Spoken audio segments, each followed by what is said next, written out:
is your cure, right? Yeah.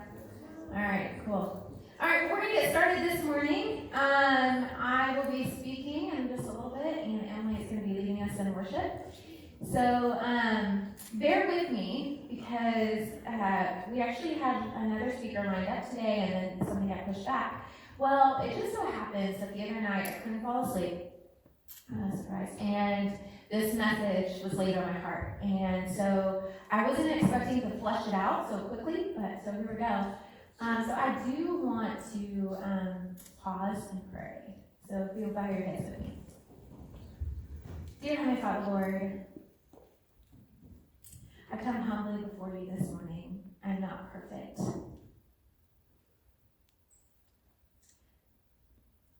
And you, more than anyone else, knows that. And yet you love me. And God, I thank you. Thank you for your love. Thank you for your grace. I pray that this morning I would simply be a vessel, that my words would not be mine, but they would be yours. As I stumble or as I stutter, I pray you use it all for your glory. So Lord, I thank you so much for this opportunity you've provided. May my faithfulness to you be glorifying.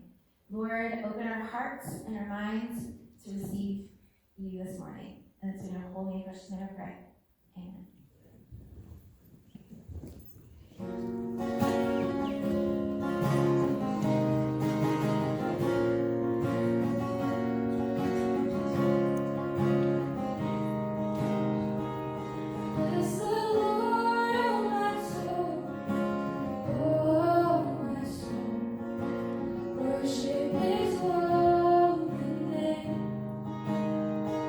Sing like never before.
What is an oxymoron? Come on, if your English teachers are watching. Yes? It's what? No, that's not right. Anyone else? Come on. Anyone? What's an oxymoron? Something that contradicts itself. Yes. Thank you. There are opposites, combination of opposite words. For example, virtual reality. Opposites. Deafening silence. Or what about bittersweet? I've used that one quite a bit. Freeze or burn. Heard about that one? Oxymoron. Act naturally. Or dry creek. Have you ever seen a sign for dry creek? Or maybe a sign for water park. So, oxymorons. I think oxymorons are fun. Well, sometimes. They're words or labels on how we define some kind of conflicting experience, like freeze or burn. It's so cold, but yet it burns you. There are a lot of times when we find ourselves in this tension. For example, graduating high school is bittersweet. Bitter because we leave something behind, but sweet because we move on to other wonderful experiences. This month, we're going to be focusing on how to overcome apathy with discipline. Apathy, if you're not aware of the word, means carelessness. Senioritis, who's feeling that? Anyone feeling senioritis yet? Yeah, that's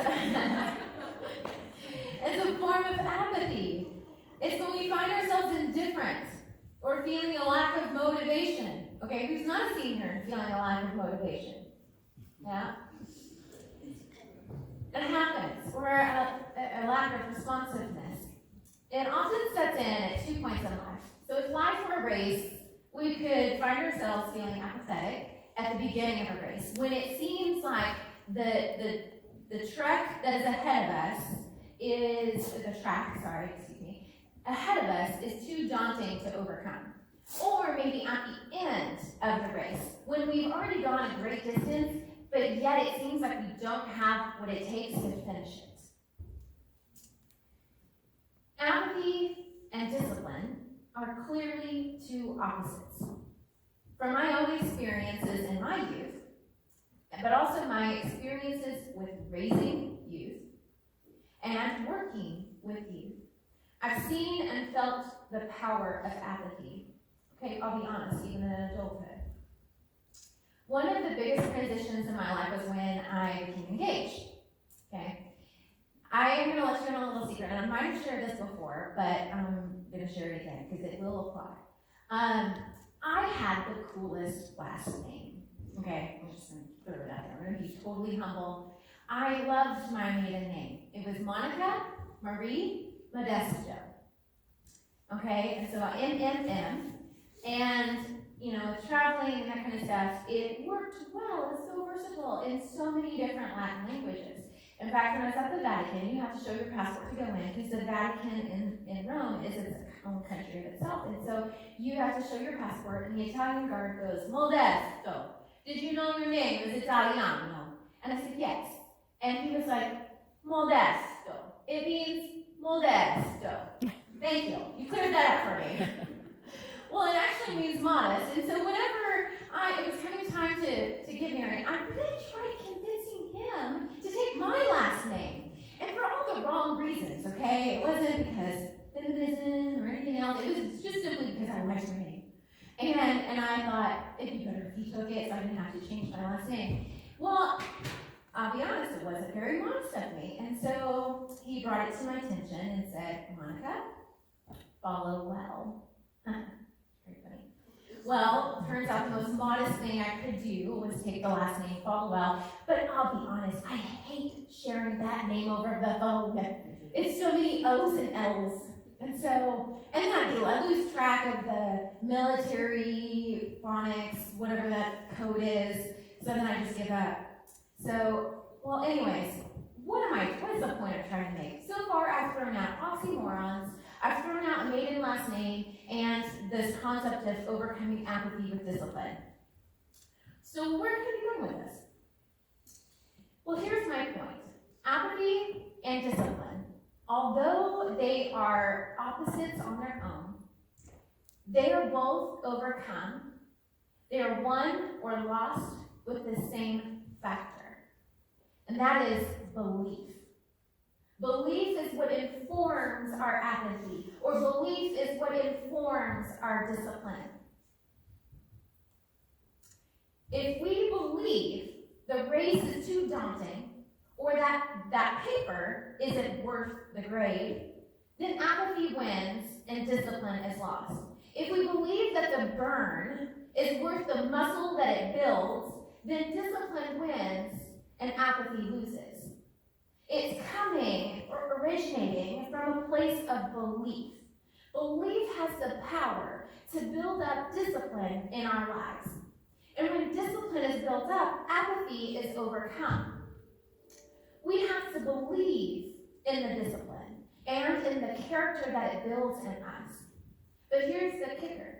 Belief and discipline must mirror one another. It can't be an oxymoron. It can't be contradictory. So what I've seen with the raising up of so many generations is that we often pick up a label, but in the effort to appease someone else, we might take on another, and then it doesn't fit together. But here's what I see all the time. Due to belief or maybe even social influences, we take and adopt this name Christian. See it all the time, right? Here we go. Some visual effects. Here we go, Christian. All right, I grabbed this label. Now, the Greek word Christianos means follower of Christ. It comes from the Greek word Christos, meaning anointed one. This Greek word denotes something like a slave ownership. It's the kind of following that gives one's life away. So in the context, the name Christian doesn't seem to carry so much depth in our context. Instead, we chalk it up to a minor label. It's a heritage or an upbringing, a signifying factor that we go to church,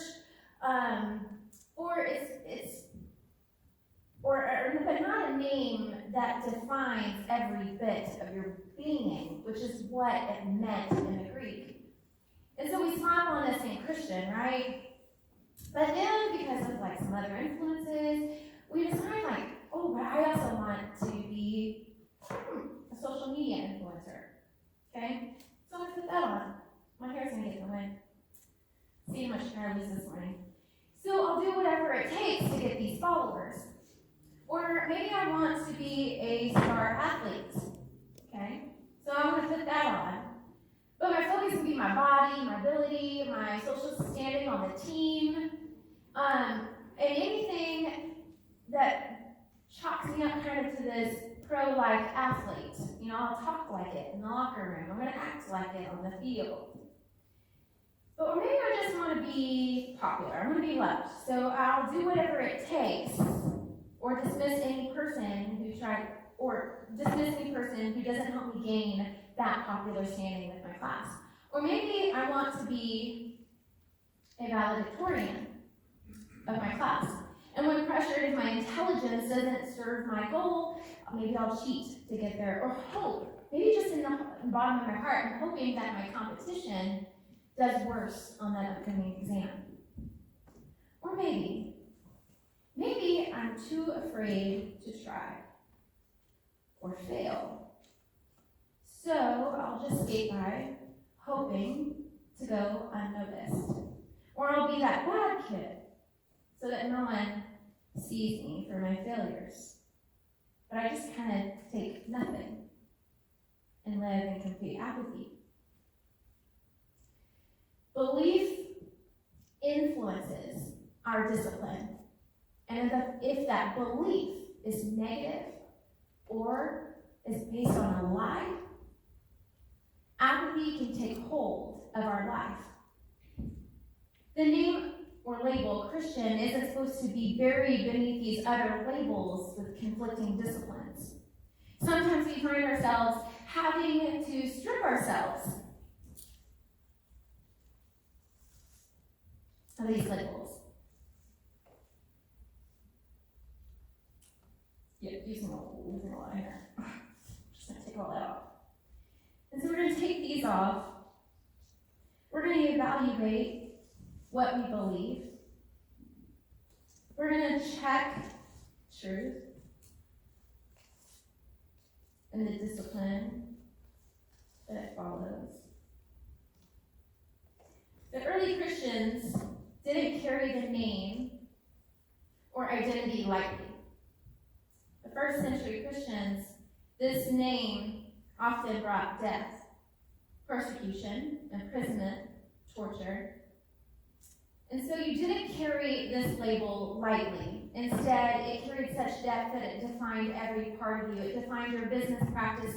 It defined your family life, your position in society, your language, your work, your relationships, and even it defined your death. Names are powerful because they speak to what we believe. When we take on this name, fully embracing what it means, giving your life to the Anointed One, then it begins to be the lifeline to our discipline and how we manage our social media influences. Put that there. Or it is how we perform as an athlete, or how we handle friendships, and how it balances excellence and integrity, or how it dispels lies that defeat us even before we try. So here's the thing. Belief is meant to be the heartbeat of what we do, which is our discipline. This belief in Christ is meant to be the name that defines and transforms any other name. It's not meant to be buried, and it's not meant to be the other way around. This informs and transforms anything else that we put on, or any other work that we attempt to do. Proverbs 10:17 says, "Whoever heeds discipline shows the way to life, but whoever ignores correction leads others astray." Proverbs 16:3. Can someone read this for me? Someone stand up, read this for me. Go for it. Commit to the Lord whatever you do, and He will establish your faith. Thank you, Bryson. Colossians 3:23-24. "Whatever you do, work at it with all your heart, as working for the Lord, not for human masters, since you know that you will receive an inheritance from the Lord as a reward. It is the Lord Christ you are serving." Galatians 6:9. Will someone read this for me? Maybe Ellie? Go for it. Say that. Let us not grow weary of doing good, for at the proper time we will reap the harvest if we do not give up. Awesome, thank you.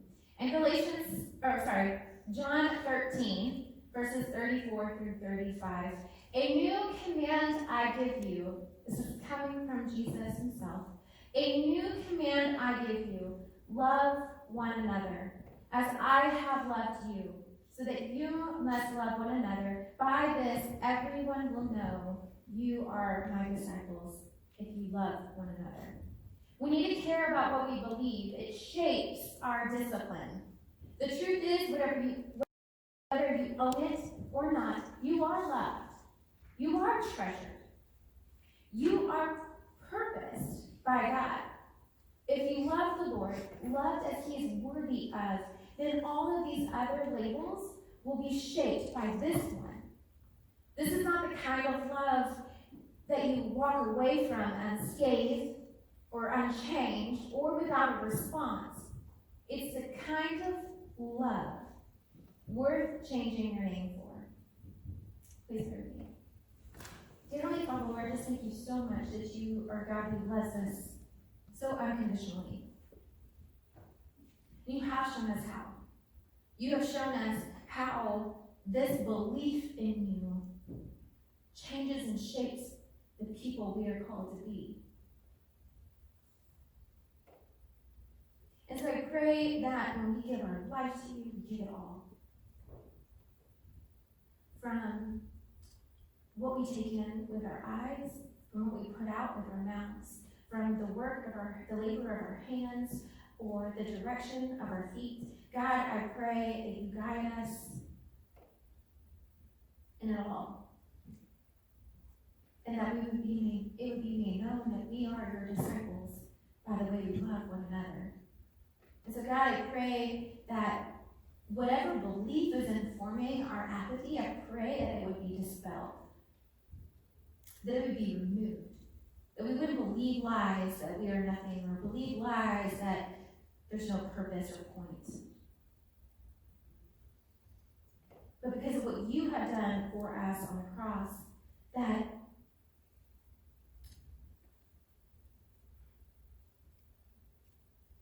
because of what you have done for us on the cross, may that shape every bit of our excellence, our discipline, and our purpose. Maybe as an athlete, or as a valedictorian, or someone in the in crowd, or someone who has a presence on social media. May it all be yours. So God, I pray you help build up that discipline in us that helps us to overcome apathy. May it be based on truth of who you are. And so, Lord, I just love you so much, and just pray you would take this word much further than I can. So, Lord, love you, and I praise you, and it's your holy and precious name I pray. Amen. All right, I have a couple of announcements.